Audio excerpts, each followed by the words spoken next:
ప్రభునందు ప్రియమైనటువంటి ప్రియమైన దేవుని సంగమా, మీకు ఒక చక్కని లేఖల భాగాన్ని పరిచయం చేయాలని నేను ఆశపడుతున్నాను. మీకు ఇబ్బంది కలిగినా, మీరు బాధపడ్డా, లేచి వెళ్ళిపోయినా ఏంటి ఈరోజు నేను చెప్పాలనుకున్నది మాత్రం చెప్పి తీరుతా. దేవుని యొక్క పరిశుద్ధ గ్రంథంలో నుండి దేవుని వాక్యాన్ని మన ధ్యానం నిమిత్తమై దేవుని యొక్క పరిశుద్ధ గ్రంథంలో నుండి చూడండి. నిర్గమాకాండము 36వ అధ్యాయము 36వ అధ్యాయము 5, 6, 7 వచనాలు చదువుతాం. మోషేతో చేయవలెనని యెహోవా ఆజ్ఞాపించిన పని విషయమైన సేవ కొరకు ప్రజలు కావలసిన దానికంటే బహు విస్తారము తీసుకొని వచ్చుచున్నారని చెప్పగా, మోషే పరిశుద్ధ స్థలమునకు ఏ పురుషుడైనను ఏ స్త్రీ అయినను ఇక మీదట ఏ అప్పుడైనను ఏ తేవద్దని ఆజ్ఞాపించను కనుక పాలెమందంతటను ఆ మాట చాటించిరి. ఆ పని అంతయు చేయనట్లు దాని కొరకు వారు తెచ్చిన సామగ్రి చాలినది, అది అత్యధికమైనది కనుక ప్రజలు తీసుకొని వచ్చుట మానిరి. చిన్న ప్రార్థన చేసుకున్నాం. మహోన్నతుడా, మహాబలుడా, ప్రేమగల తండ్రి, దయాళుడైన యేసయ్యా, మీకు వందనాలు. ఈ ఉదయకాల సమయం నుండి ఈ ప్రాతకాల సమయం వరకు పాటలలోను, ప్రార్థనలోను, ఆరాధనలోను, వాయిద్యములలోను సమస్త విధములైనటువంటి తండ్రి ప్రభువా, ఈ ఆరాధన క్రమములన్నిటి ద్వారా నేను మహిమ పొందుకొని ఉన్నాను. కొద్దిసేపు మీ మాటలు వినాలని ఆశపడుతున్నా. చేయవలసిన వారితో, నాతో, మా అందరితో నేను మాట్లాడండి. ధారాళంగా, యథార్థంగా, తండ్రి సత్యముగా మేము నేర్చుకున్నటువంటి విషయాలు మీరు మాకు నేర్పిస్తూ మీరు ఆకలి కొరకు మమ్మల్ని సిద్ధపరుస్తూ మీ నామానికి మహిమ తెచ్చుకోవాల్సిందిగా యేసు నామంలో ప్రార్థన చేస్తున్నాను మా పరలోకపు తండ్రి. అందరూ చెప్పండి ఆమేన్. ప్రభునందు ప్రియమైన దేవుని సంగమా, ఈ చదవబడినటువంటి ఈ సందర్భం ఏమిటంటే, ఇశ్రాయేలీయులను దేవుడు ఐగుప్తు చెరల నుండి విడిపించి వారిని పాలు తేనెలు ప్రవహించు కనాను దేశానికి వారిని తీసుకొని వెళ్తున్నాడు. అరణ్య మార్గంలో వారితో దేవుడు ప్రయాణం చేస్తా ఉన్నాడు. పగలు మేఘస్తంభముగాను, రాత్రి అగ్నిస్తంభముగాను వారికి తోడై ఉండి వారిని నడిపిస్తున్నాడు దేవుడు. ఈ అగ్నిస్తంభము బయలుదేరితే ఇశ్రాయేలీయులు బయలుదేరేవాడు. ఈ మేఘస్తంభం ఎక్కడ ఆగితే ఇశ్రాయేలీయులు అక్కడ ఆగిపోయేవాడు. అక్కడ వాళ్ళ గుడారాలు వేసుకునేవాడు. ఈ విధంగా వారి ప్రయాణం జరుగుతున్నటువంటి సందర్భంలో దేవుడు ఇశ్రాయేలీయుల మధ్యలో నివసించాలని ఆశపడ్డాడు. జాగ్రత్తగా వినండి. దేవుడు ఇశ్రాయేలీయుల మధ్యలో నివాసం చేయాలని ఆశపడ్డాడు. కాబట్టి నా కొరకు ఒక మందిరాన్ని ఏర్పాటు చేయండి అయ్యా.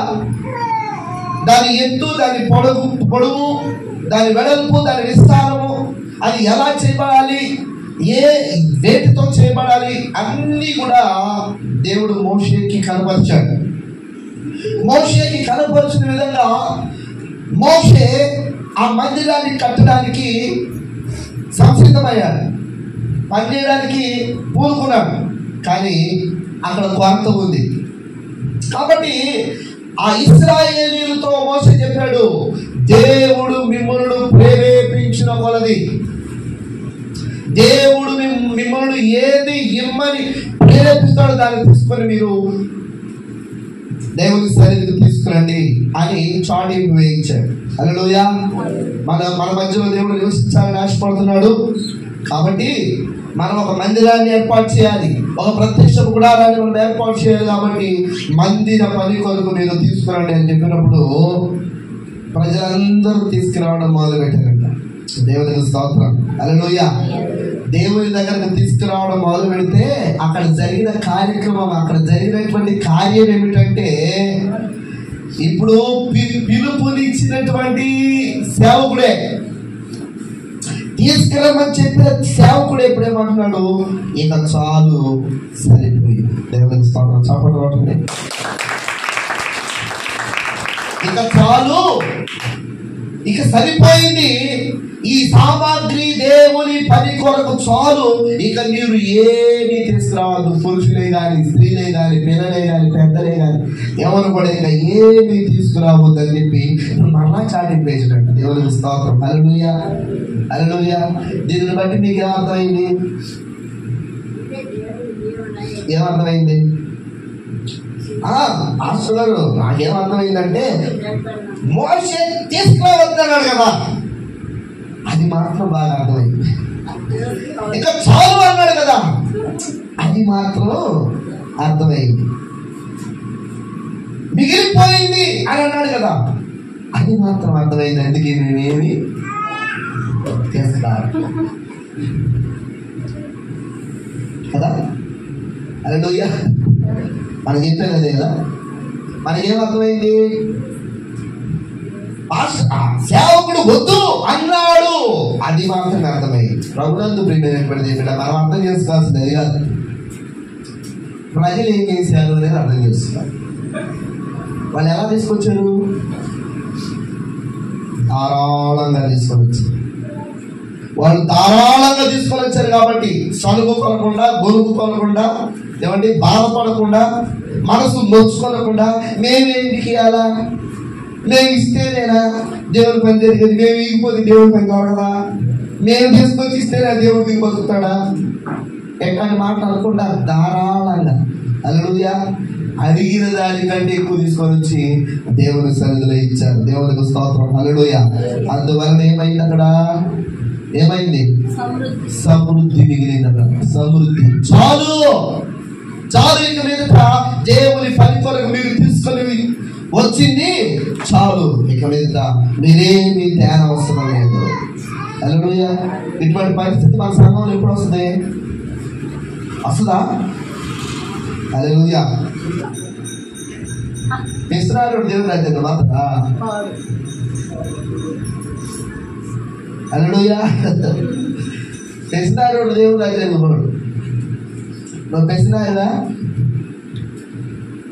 ధారాళంగా ధారాళంగా దేవుని సన్నిధిని తీసుకురాగలిగినటువంటి మనస్సు కలిగిన. హల్లెలూయా. చాలా మంది దేవుడు ప్రవేశిస్తారు. ఆయన లోకంలో నరావతారిగా ఉండి ఆయన ఈ దేవుని మందిరంలోకి వెళ్ళి ఆయన కానుకలు పెట్టి దగ్గర వచ్చున్నాడంట. ఎట్లా కానుకలు పెట్టి దగ్గర వచ్చున్నాడు. ఒక్కొక్కడు వస్తున్నారు, పెద్ద పెద్ద మూటలు వేస్తున్నారు. అప్పట్లో ఈ బ్యాగులు పర్సులు లేవుగా, అన్ని మూటలే. మా అమ్మ ఎప్పుడన్నా నాకు డబ్బులు అవసరం లేదు, నేను చదువు మా పాస్టర్ గారు డబ్బులు అడుగుతున్నాడు అనుకోడు, చూసి ఇట్లా చూసి రాడు అక్కడ పోతానా ఎడో దాచిపెట్టుకుంటుంది లోపల. నాకు తెలుస్తుండే ఎట్లా లోపల అవుతే ఎట్లంటే ఓపెన్ అయింది, మళ్ళీ ఇట్లంటే మూతపడింది. సంచి దాంట్లో నుంచి మా అక్క కూరగాయలకనో పాల ప్యాకెట్లకనో వాటికనో ఇంటికనో ఏటుకనో మొత్తానికి మా అక్క ఆమెకి ఇస్తుంటుంది కదా, వాటిలో నుంచి దాచిపెట్టింది నా కోసం. ఎందుకు చెప్తారని మాట అంటే తుత్తి సంచి, తుత్తి ఈ సంచి ఈ కానుకలు పెట్టి దగ్గర కూర్చోన్నాడు యేసుప్రభు వాళ్ళు. జనాలంతా వస్తున్నారు, వాళ్ళకి కలిగినంత వేస్తా ఉన్నారు, కలిగినంత వేస్తున్నారు. చూస్తా ఉన్నాడు యేసుప్రభు వారు, చూస్తా ఉన్నాడు. కాలికి పెట్టి వేసి చూసే అంతేసారా అది ఫీలింగ్ అనుకుంటా. అలాగే చూసావా ఎంత పెద్ద మూట వేసారు కానుకలు పెట్లో. నేనంటే తీస్తే అబ్బా గోల్కొండ అబ్బా అలాంటి ఏమండి. చూశాడు చూశాడు చూశాడు ఒక మా ముసలాయన మా అప్పలాంటిదే ఏమండి. దాచిపెట్టుకుని ఎవరు చూస్తారేమోనని దాచిపెట్టుకొని వచ్చి ఆమె వేసింది. చూశాడు అదో అనగానే ఆగిపోయింది. ఎంతమంది వేశారు, వీళ్ళందరికంటే ఎక్కువ ముందు వేసినారు. చప్పట పట్టారు. ఈ మూటలు వేసిన వాళ్ళందరూ ఇదేంటి అయ్యా ఎంత వేసింది ఏంది అదేమి మూటకి ఏంటి భుజాన్ని పెట్టుకునే బాగాలేదే, ఇది మా అందరికంటే ఎక్కువ వేసినాడే. ఎంత వేసిందా ఏమంటే 2 కాసులు వేసిందా, 2 కాసులు వేసింది. 2 కాసులు అంట. మేము వేసిన దేనారాల పరిస్థితి ఏంటి? నేను 100 దేనారాలు వేసా, నేను 1000 దేనారాలు వేసా, నేను 10,000 దేనారాలు వేసా అని ఒక్కొక్కరు లెక్క అవుతా ఉన్నాడు. అయ్యా మీరందరూ మీకున్న సమృద్ధిలో నుంచి వేశారు, కానీ ఆమె తన జీవనమంతా చెప్పబడిగా ఏంటంట, తన జీవనమంతా వేసింది అంటే తన బ్రతుకంతా వేసింది. అది ఉంటే ఆమె తిరిగి బ్రతం కాదు, అది లేకపోతే ఆమె కూడేలేదు. మరుసటి రోజుకి నీళ్ళతో రావాల్సిందే కూర్చుందే. హల్లెలూయా. ఇప్పుడు ఏం చేసింది ఆమె? ఆ 2 కాసులు కూడా తీసుకొచ్చి వాళ్ళు పెట్టేసింది. మీ అందరికంటే ఎవరికి ఇచ్చారు? అందుకని 2 రూపాయలు దగ్గర వేస్తున్నామా? హల్లెలూయా. ఆ రోజు ఆమె 2 దినాలు వేసింది కాబట్టి నేను కూడా ఆ పని చేయవాకండి. హల్లెలూయా. ప్రభునందు ప్రియమైనటువంటి ఎందుకు మాట చెప్పుకున్నాము మనము? ఆమె తమకు కలిగిన జీవనం అంతా వేసింది. వాళ్ళందరూ ఏం చేశారు? గొప్ప కోసం. దేవుడికి గొప్ప కోసం తీసుకురావాలన్నా దేవుడు నిన్ను మెచ్చుకునే విధంగా తీసుకురావాలన్నా చేసుకొచ్చే వాళ్ళ గురించి కదంటే నేను అడితే అంటుంది. నాకేం పని లేదు అంతేనా? హల్లెలూయా. హల్లెలూయా. ప్రభునందు ప్రియమైనటువంటి ఇశ్రాయేలీయులు దేవుని సన్నిధికి ధారాళంగా తీసుకొని వచ్చారు కాబట్టి అక్కడ సమృద్ధి అనేది ఏర్పడింది. హల్లెలూయా. దేవుని పనికి కావలసిన దానికంటే ఎక్కువ అక్కడ సమకూరింది కాబట్టి ఇంకా చాలయ్యా, ఇక మీరు తీసుకురానవసరం లేదు. దేవుడు సమృద్ధినిచ్చాడు, ఇక మన పని మొదలు పెడదాం. హల్లెలూయా. దేవుని మందిరాన్ని అప్రత్యక్షము గుడారని దేవుడు చెప్పిన విధంగా, దేవుడు సూచించిన విధంగా, దేవుడు క్రమపరిచిన విధంగా దాన్ని నిర్మించారు. హల్లెలూయా. దేవుని సన్నిధిని వారు అనుభవించగలిగారు. దేవునికి స్తోత్రం. హల్లెలూయా. నువ్వు కూడా ఎప్పుడైతే ధారాళంగా తీసుకురాగలుగుతావో, ధారాళంగా దానికి ఒక త్యాగం ఉండాలండి. ధారాళంగా తీసుకురాలి. ధారాళంగా తీసుకురావాలంటే త్యాగపూరితమైనటువంటి మనస్సు ఉండాలా, త్యాగం చేసే మనసు ఉండాలి. హల్లెలూయా. త్యాగం చేసే మనసు లేకపోతే హల్లెలూయా దేవుని సన్నిధికి తీసుకురాగలుగుతామా? త్యాగం చేయాలి. త్యాగం అంటే ఏంటి? నాకున్నా లేకపోయినా, నేను తిన్నా తినకపోయినా, నా బిడ్డకి మాత్రం కడుపు నిండా పెట్టాలి అనుకుంటావే, దాన్ని ప్రేమ అంటాం. దాన్ని ప్రేమ అంటారు. ఎందుకని? నీ కన్న బిడ్డకు పెట్టుకుంటున్నావు కాబట్టి. అదే పక్క బిడ్డకు పెట్టుకుంటే అప్పుడు కావాలి త్యాగం. ఎందుకనంటే ఇప్పుడు ఈ బిడ్డకు కూడా పెట్టాల్సింది ఆ బిడ్డకు పెట్టాల్సి వస్తుంది కాబట్టి. అర్థమైందా? నీ బిడ్డకు నువ్వు పెట్టుకునేది ప్రేమ, కానీ పక్కన బిడ్డకు పెట్టేది త్యాగం. హల్లెలూయా. నీకు నువ్వు ఎంతైనా ఖర్చు పెట్టుకోవచ్చు, కానీ దేవుని మందిరం కొరకు ఖర్చు పెట్టడమే త్యాగం అంటే. దేవునికి స్తోత్రం. హల్లెలూయా. హల్లెలూయా. ఆ త్యాగపూరితమైనటువంటి బుద్ధి మనకుందా? ఉండాలా వద్దా? ఉండాలి. ఉంటే ఉపయోగం ఏంటి? నువ్వు సమృద్ధిని అనుభవిస్తావు. నీకు కొరత అనేది లేదు, నీకు పొదువు అనేది లేదు. నీ కొట్ల నిండా, నీ గృహము నిండా, నువ్వు అనుకున్న చోటల్లా, నువ్వు అనుకున్న పనెల్లా, నువ్వు చేసే ప్రతి కష్టాన్ని, నీ రెక్కల కష్టాజితాన్ని దేవుడు ఆశీర్వదిస్తూనే ఉంటాడు. దేవుడికి స్తోత్రం. ఏ విషయంలో నీకు కొరత లేదు, ఏ విషయంలో నీకు కొదువు లేదు. నువ్వు పట్టిదల్లా బంగారం. భక్తుడు అంటున్నాడు, నా రొట్టెకి నేతిలో పడింది. అబ్బా దేవుడికి స్తోత్రం. హల్లెలూయా. నీ రొట్టె ఆడుందే పచ్చడి మొక్కలు, పచ్చడి కదా, పచ్చడి. ఎంతైనా కష్టపడు పచ్చడే, ఎంతైనా శ్రమపడు పచ్చడే, ఎంత డబ్బైనా రాని పచ్చడే. హల్లెలూయా. ఏనాడు మొక్కజొన్న బాబాను బావుగా ఎందుకని? హల్లెలూయా. ధారాళం అనేది లేదు, సమృద్ధి అనేది లేదు. ఎంత సంపాదించినా సిల్లి సంచులు వేసినట్టే కాలిపోయా. మందుకొట్టు దగ్గర ఏమండి, మందుకొట్టు దగ్గర రెండవది, చీటిపాట దగ్గర మూడవది, ఏమండి హాస్పిటల్ దగ్గర, ఇంకా చాలా చాలా ఉన్నాయి స్థలాలు. వాటి దగ్గర కాలిపోతా ఉన్నాయి, వాటి దగ్గర వేయమైపోతా ఉంది నీ సంపాదన అంతా. నువ్వు తినలేవు, నీ బిడ్డలు తినలేరు, నీ కుటుంబం సంతోషంగా గడపలేదు. కారణం ఏమిటంటే నీ సంచికి చిల్లు పెట్టాడు దేవుడు. ఎంత సంపాదించినా అది కాలిపోతానే ఉంటుంది. హల్లెలూయా. ఆ సంచికి పడ్డ చిల్లు పుట్టుపడాలంటే ఏం చేయాలి? నువ్వు ఈ పెసరాతనాలు వదిలేయాలి. అర్థమైందా? ఈ పెసరాతనాన్ని, మూట కట్టే పరిస్థితిని, దాచిపెట్టే పరిస్థితిని వదిలేయాలా. అప్పుడే నీ సంచికి ఏం పడుద్ది? కుట్టు పడుద్ది. ఎందుకు ఆ కుట్టు? కాలిపోకుండా, జారిపోకుండా, ఏమంటే మాయమైపోకుండా. హల్లెలూయా. కొంతమంది అక్కడ కుట్లు వేసుకుంటారు దేవుని సన్నిధిలో. దేవుని స్తోత్రం. హల్లెలూయా. వేసుకోవాలని ఇప్పుడైనా నీ సంచికి సిల్లు పడిపోయి ఆ సంచికి కుట్లు వేసుకోండి. దేవుడు వేసే కుట్టు ఓడదా. హల్లెలూయా. దేవుడు వేసే కుట్టు ఓడదా. ఆదాముకి వేసే కుట్టు దేటి కూడా ఓడదా. ఎక్కడ పోయినా సరే మాకేనా ఉండాల్సిందే. ఇప్పుడు కుట్టు అవ్వా. దేవుడికి స్తోత్రం. హల్లెలూయా. దేవుడు కుట్టిప్పేవాడే లేడండి. దేవుడికి స్తోత్రం. దేవుడిని ఆ కుట్టు నీకు వేయాలి అంటే నువ్వు ధారాళంగా దేవుడి సన్నిధికి తీసుకొచ్చే వ్యక్తులుగా ఉండాలి. 2వ కొరింథీ పత్రిక 9వ అధ్యాయం 7వ వచనం చదువుదామా? 2వ కొరింథీ పత్రిక 9వ అధ్యాయం 7వ వచనం.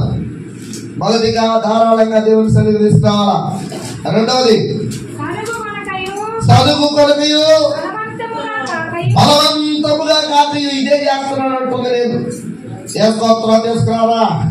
ఎంత ఈగపోతే నీకు నాశనమే, ఈగపోతే మీరు పాడైపోతారు, మీ సంతులకి సిరులే. ఇదే కదా బలవంతం. దేవుని స్తోత్రం. బలవంతంగా కాకుండా మరొకసారి చదవండి. చదువు కొరకయు బలవంతముగా కాకయు ప్రతివాడును తన హృదయములో నిశ్చయించుకున్న ప్రకారము ఇయ్యవలెను. దేవుని స్తోత్రం. చాలు ఒక్క మాట చాలు. నీ హృదయములో నిశ్చయించుకున్న ప్రకారము. దేవునికి స్తోత్రం. సేవకుడు చెప్పాడు 500. నీ మనసులో దేవుడు నీకు ప్రేరణ ఇచ్చాడుగా. ఎంత ఇచ్చాడు? లేకపోతే నీ మనసు నీకు చెప్పిందిగా, నువ్వు ఇంటికి లేకపోతే బలవంతంగా వద్దులే. 500 కాకపోతే 200, 300, లేకపోతే 400, 500 అడిగాడు. మన 1000 రూపాయలు ఇస్తే నష్టం ఏంటంట? నష్టమేగా. హల్లెలూయా. పాస్టర్ గారు ఎవరో చెప్పాడు 1000 రూపాయలు చేస్తాం, ఏమైంది? దాన్ని ఏమంటారు? నీవు నిశ్చయించుకున్న పలది. ఎక్కడ బలవంతం ఉందా? హల్లెలూయా. మరలా సంవత్సరం ఉందా? ఎందుకు మాట చెప్తున్నానంటే అసలు విషయం చెప్పాలి కదా. రేపు 25వ తారీఖు నుండి 31వ తారీఖు వరకు మన చర్చిలో ఉపవాస ప్రార్థనలు ఉన్నాయి. సుమారుగా నలుగురు సేవకులు దూర ప్రదేశం నుంచి వస్తున్నారు. ఈ లోకల్లో మన స్థానికంగా సింగరాయపూడిలో ఉన్నటువంటి కొంతమంది సేవకులు మన మధ్యలోకి రాబోతా ఉన్నారు. వచ్చిన వాళ్ళు ముట్టితో పంపిస్తాం. న్యాయమేనా? 100 ఎద్దు మూతికి ఏం కట్టకూడదు? చిక్కం కట్టకూడదు. 100 ఎద్దు అంటే పనిచేసే ఎద్దు మూతికి ఏం కట్టకూడదు? చిక్కం కట్టకూడదు. ఎందుకని అది పని చేస్తానో ఎట్ట చేస్తానో అది ఏం చేస్తుంది, నూర్చుతూ ఉంది కదా, ఆహారం నవ్వుతూ ఉంది కదా, ఆహారం తీసుకుంటూ ఉంది కదా. అది ఇంకా బాగా చేయాలంటే దాని మూతికి చిక్కం కట్టకూడదు, పని చేయించుకుంటారు. కానీ పనికి దగ్గర జీవం మిగిలిపోతే అంత దూరం నుంచి వచ్చినటువంటి వారికి మనం ఎంతో కొంత సహాయం చేసి ఏమండి కాళ్ళు పెట్టి పంపించాలిగా. మరి నా దగ్గర ఏమి చోటి నా ఇంట్లో పెళ్ళా, మన అందరి ఇంట్లో పెళ్ళేగా. కాదు మాస్టర్ గారు నీ ఇల్లు మీరు మా ఇల్లు వేరు అంటారు. ఆ మాట మాత్రం అన్న మీ పెళ్లి వేరు నా పెళ్లి వేరు అంటే అందరి పెళ్ళి ఉంటారు అన్నమాట. ఇది మనందరి పెళ్లి కాబట్టి అందరూ బాధ్యత వహించాలా. అదే మందిరంలో సమృద్ధి ఉంటుంటే మిమ్మల్ని అడగాల్సిన పని ఉంది. అయినప్పటికీ మా అక్కను అడుగుతున్నా, అక్క ఎక్కడ కడుగు చేసి అలలుయా. ప్రతి కార్యక్రమానికి ఇంతకుముందు మరి మలాయి గారు ఉంటే ఆ స్థానంలో ప్రాణం గారు ప్రతిదాని కాదే, ప్రతిదాని కాదు. అలలుయా. ఆ మాత్రం ఎంత మాత్రం ఎంత పెడుతుంది. నేను సాగలేక నేను ఎట్ అయిపోతున్నాను. అదే నేను ఎట్లయితే నేను ఊరు వదిలిపెట్టి వెళ్ళిపోయినాను. దేవుడు వస్తాను. అలలుయా. ప్రభుత్వం మనకు దేవుడు ప్రేరేపించిన కొలది ఉత్సాహంగా ఉత్సాహం ఇచ్చే దాంట్లో ఉత్సాహం ఉండాలి. ఎప్పుడెప్పుడు ఆ సమయం ఎప్పుడు వస్తుంది ఎదురు చూసే విధంగా ఉండాలి. హల్లెలూయా. ఉత్సాహంగా ఇచ్చు వారికి చదవండి ఆ మాట కొంచెం. సరుకు కొలకయు బలవంతముగా కాకయు ప్రతివాడు తన హృదయంలో నిశ్చయించుకున్న ప్రకారము ఈయవలను దేవుడు ఉత్సాహంగా ఇచ్చు వారిని ప్రేమించును. మరియు అన్నిటి యందును ఎల్లప్పుడూ మీరు సర్వ సమృద్ధి గలవారై ఉత్తమమైన ప్రతి కార్యము చేయటకు దేవుడు మీ సమస్త విధమైన కృపను విస్తరింపజేయగలడు. చదవగలగా ఉత్సాహాన్ని ఇస్తే ఆయన నీ పట్ల కృపను విస్తరింపజేస్తాడంట. ఎంత కృప ఉందా ఇప్పుడు ఇంతే అనుభవిస్తున్నావా? జరగక సరిపోక ఏమండి నువ్వు తినక ఈ పరిస్థితిలో ఉన్నావా? నువ్వు ఎప్పుడైతే ఉత్సాహంగా ఇస్తావో ఆయన ఏమంటాడ, ప్రతి కార్యము చేయుటకు ప్రతీకారం కార్యం ప్రతిదీ నువ్వు అనుభవించండి. దేవుడు మీరు ఎలా ఏం చేస్తాడంట, సమస్త విధములైన ఒకదాని కాదు. హల్లెలూయా. ఒకటే విధంగా కాదు, నువ్వు ఏమి చేసిన దానిలో నీకు కృప విస్తరించింది. దేవునికి స్తోత్రం. హల్లెలూయా. ఎందుకంటే నువ్వు ఆయనకి సంతోషంగా ఇచ్చేదా, ఉత్సాహంగా ఇచ్చేదా. ఆయన నీకు లోటు చేయడు, ఆయన నీకు కొనుగోలు చేయడు. చూడండి దేవుని సన్నిధిలో మొదటి కొరింథీ పత్రిక 16వ అధ్యాయము 2వ వచనం. 16:2. నేను వచ్చినప్పుడు చందా పోగు చేయకుండా ప్రతి ఆదివారమున మీలో ప్రతివాడును. ఇది నోటెడ్ పాయింట్. నేను వచ్చినప్పుడల్లా చందా పోగు చేయకుండా ప్రతి ఆదివారమున మీలో ప్రతివాడును తాను వర్ధిల్లిన కొలది తన యొద్ద కొంత సొమ్ము నిలువ చేయవలెను. హల్లెలూయా. చాలు. ఎప్పుడు తెమ్మన్నాడు దేవుడు? అప్పుడు నేను పోలిపోతున్నాను. ఎప్పుడు తెమ్మన్నాడు? ఇది ఆదివారమే కుదురుతాడు డబ్బులు అడగడానికి. అమ్మాయికి వెళ్ళాగా చీటి మాట్లాడలాగా నేను 2 కావాలి వెళ్ళాడు కాదు, పాతపురుడు కాదు, చీటి మాట్లాడు కాదు. హల్లెలూయా. నేను సేవకుడు.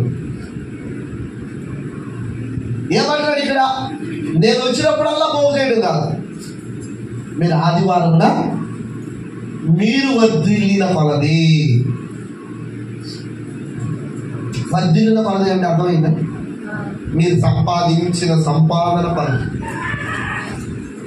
2000 వచ్చినాయి. దేవుడు నేను ప్రేరేపిస్తే అది దశ భాగం అవుతుంది. 200 అంటే దశమ భాగం. వర్ధిల్లిన కొలది అంటే ఉత్సాహానికి ఇచ్చేవాడు ఎంత ఇస్తాడు? మనం ఆంధ్ర లాంటిది వాళ్ళైతే 500 తీసుకొని వస్తున్నారా? 2,000 సరే ఆమె అయితే శాంతి ఉంది, ఆమె కూడా అంతే. ఇక్కడ వెంకటేశ్వర సంగతి అయితే మనం చెప్పడం అవసరం. మార్కెట్కి పోవాలంటే ఆయన ఉన్నాడేమో లేదు చూసుకోవాలి అక్కడ డబ్బులు తీసుకున్నాండి, అదే తీసుకోపోన్నాడు వాడు.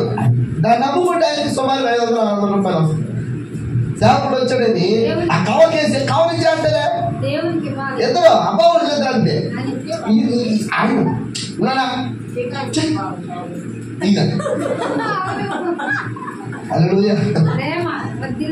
వర్ధిల్లిన కొలది దేవుడు వాళ్ళకి ఇచ్చిన కొలది.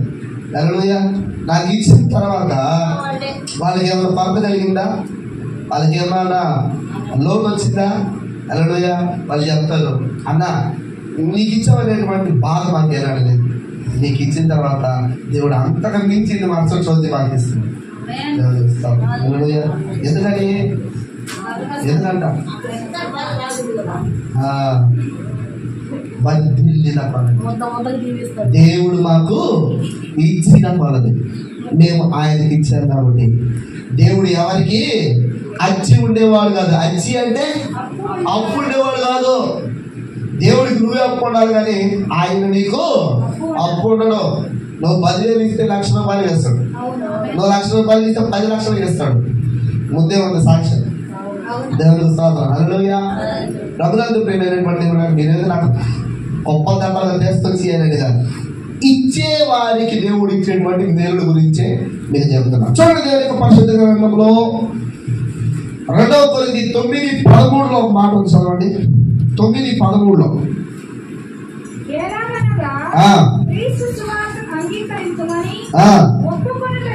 ఒప్పుకొనుట యందు మీరు విధేయులైనందు చేతను వారి విషయమును అందరి విషయమును ఇంత ఔదార్యముగా ధర్మము చేసినందు చేతను ఈ పరిచర్య మూలముగా మీ యోగ్యత కనబడినందున వారు దేవుని మహిమ పరచుచున్నారు. చెప్పడం గట్టిగా నువ్వు ఇచ్చే దాంట్లో నీ యోగ్యత కనపడుతుంది దేవునికి.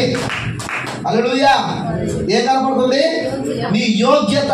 నువ్వు ఇచ్చేవాడివా ఇయ్యని వాడివా? నువ్వు సమర్పణ కలిగిన వాడువా సమర్పణ లేని వాడువా? నువ్వు నమ్మకం కలిగిన వాడువా నమ్మకం లేని వాడువా?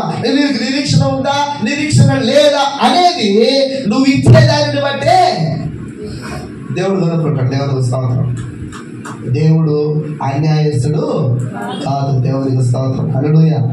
ఆయన ఎవరికి అచ్చి ఉండే దేవుడు కాదు. నువ్వు ఇచ్చే దానిని బట్టి నీ యోగ్యత కనపరచబడతా ఉంది. హల్లెలూయా.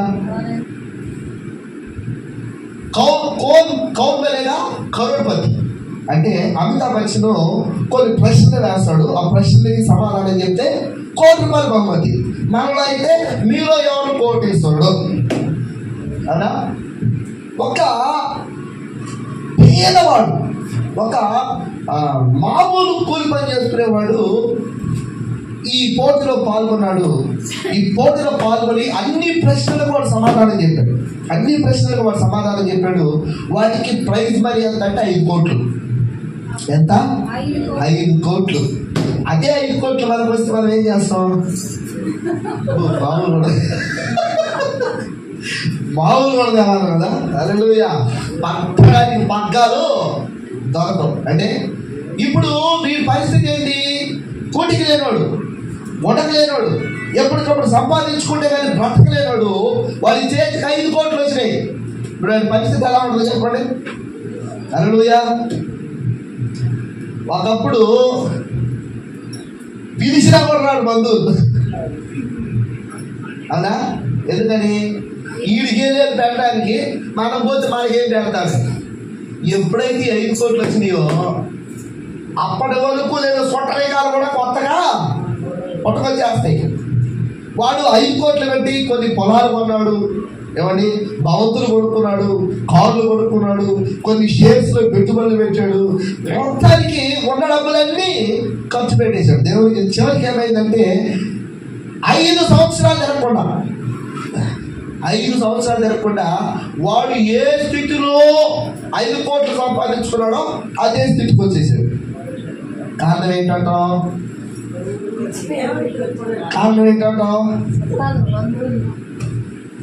అది కాదు, వాడికి అంత సొమ్మును హ్యాండిల్ చేయగలిగిన సమర్థత, యోగ్యత, అనుభవము వాడికి లేదు. అర్థమైందా? అందుకే వాడు ఖర్చు పెట్టేదానికంటే ఎక్కువ ఇచ్చాడు దేవుడు. ఆ ఖర్చు పెట్టడం వల్ల, ఆ ఖర్చు అంత డబ్బు ఉండడం వల్ల వ్యసనాలకు బానిసయ్యాడు, ప్యాకెట్లకు బానిసయ్యాడు, క్యాసినోలకు బానిసయ్యాడు. ఏమండి, పెట్టుబడి ఎట్లా అట్ట తాగుబోతుతనానికి బానిసయ్యాడు, వ్యభిచారానికి బానిసయ్యాడు. ఈ రకంగా అతను వచ్చిన డబ్బుని విచ్చలవిడిగా ఖర్చు పెట్టేశాడు. చివరికి ఏమైపోయాడు? వల్ల బెక్కా బకీరు. కారణం ఏంటి? వాడికి అంత డబ్బుని హ్యాండిల్ చేయగలిగినటువంటి స్తోమత, యోగ్యత వాడికి లేదు. హల్లెలూయా. నాకు ఇవ్వలేదే దేవుడు, నేను ప్రార్థన చేస్తుంటే నాకు ఇవ్వలేదే. నా పక్కోడు కూడా ఎంతమంది బిల్డింగ్ కట్టాడు, నేను ఎక్కువ గుడిసులోనే ఉన్నా. నా పక్కన చూడు ఎంత పెద్ద భవంతి కట్టాడో, నేను ఇంకా గుడిసులోనే ఉన్నా. వాడు చూడు కారు తిరుగుతున్నాడు, నేను ఇంకా సైకిల్ మీదే ఉన్నా. వాడు చూడు బైక్ తీసుకున్నాడు, నేను ఇంకా రిక్షా మీదే ఉన్నా. మరి వాడింటికి అలా ఉన్నాడు, నువ్వేందుకు ఇలా ఉన్నావు? కారణం ఏంటి? దేవుడు అన్నీ ఇష్టా కాదు. యోగ్యత నీకు ఇవ్వాలో వద్ద దేవుడికి తెలుసు. ఎప్పుడు ఇవ్వాలో తెలుసు, ఎలా ఇవ్వాలో కూడా ఆయనకి తెలుసు. కానీ మనకు తొందర ఎక్కువ కదా, తొందర ఎక్కువ. హల్లెలూయా. పేదవాడికి ఆకలి కూడా ఎక్కువ. హల్లెలూయా. అందుకే ఏది తినాలో తెలీదు, ఎంత తినాలో తెలియదు. మొత్తానికి ఈ సర్దుకునే లోపు అంత అయిపోతుంది. చివరికి మిగిలేది ఖాళీ కడుపే. మన పరిస్థితి అలా ఉండకూడదు. హల్లెలూయా. దేవుడు నీకు ఇచ్చినట్లు, దేవుడు నీకు సమృద్ధి ఇచ్చినట్లుగా నువ్వు యోగ్యత కలిగి, దేవుడు నేను యోగ్యుడిగా ఎంచినట్లుగా దేవుని సన్నిధిలో నువ్వు ధారాళమైనటువంటి వ్యక్తిగా నువ్వు బ్రతకాలి. దేవుని కొరకు సమృద్ధిగా ఇచ్చే వ్యక్తిగా నువ్వు బ్రతకాలి. మనలోక రాజ్యంలోనికి నిన్ను ఆహ్వానించడానికి దూతల సమూహం ఎదురు చూచున్నట్లుగా నువ్వు బ్రతకాలి. దేవునికి స్తోత్రం. ఈ సందర్భంలో మీకు ఒక విషయాన్ని గుర్తు జ్ఞాపకం చేయాలి. హల్లెలూయా. కానీ సమయము ఏంలే, తాసుబాబు వెళ్ళి పోతాడు. హల్లెలూయా. మీకు బోధపడుతుందో లేకపోతే ఎట్లా ఉందో నాకైతే తెలియదు, కానీ ఇంకా చెప్పాలనేటువంటి ఆసక్తి నాలో ఉంది. దేవుని శక్తి మీద మరొకసారి చెప్పుకుందాం. ఇంతవరకు వెళ్ళినటువంటి వాక్యాన్ని బట్టి దేవుని స్తుతిస్తూ అధికమ పరిశుద్ధాత్మ దేవుడు అందరికీ అనుగ్రహించినట్లుగా ప్రార్థన చేస్తున్నాం. దయచేసి అందరూ తలలో వచ్చండి. ఈ సమయంలో మన మధ్యలో సహోదరులు మరి ఎలీషా బ్రదర్ మనల్ని ప్రార్థనలో ముందుకు నడిపిస్తారు. ప్రతి ఒక్కరు కూడా ప్రార్థనలో ఏకీభవిద్దాం.